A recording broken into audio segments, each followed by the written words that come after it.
Just ahead, some good COVID-19 news as the province of Manitoba is getting close to wrapping up round one of its personal care home vaccination rollout.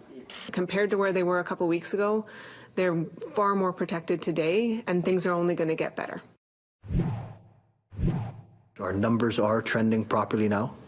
We have to keep our efforts up to keep them down. We have to keep virus from being imported into Manitoba. New health orders have come into effect here in Manitoba, why some may think twice before jetting away. I do wake up and I'm like, I hope this is the day that maybe something will change and we could even start practicing. Some of Manitoba's elite athletes making the best of the situation as they watch their counterparts in Canada and in other parts of the world return to play. By the end of tomorrow, our teams will have visited every single personal care home in the province to deliver the first dose of the vaccine to eligible consenting residents. We did this in 3 weeks, which was fully 1 week ahead of schedule. There haven't been a lot of good news days since the pandemic arrived. This, though, is one of them, as Manitoba is on the verge of completing round one of vaccinations in personal care homes.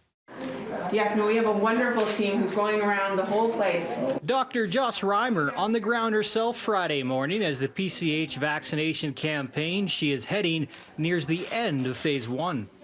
It was really overwhelming because everyone was so genuinely excited, the residents, the staff. Reimer says the joy was palpable as this vulnerable population now that much closer to receiving the full benefits of the 2-dose Pfizer vaccine.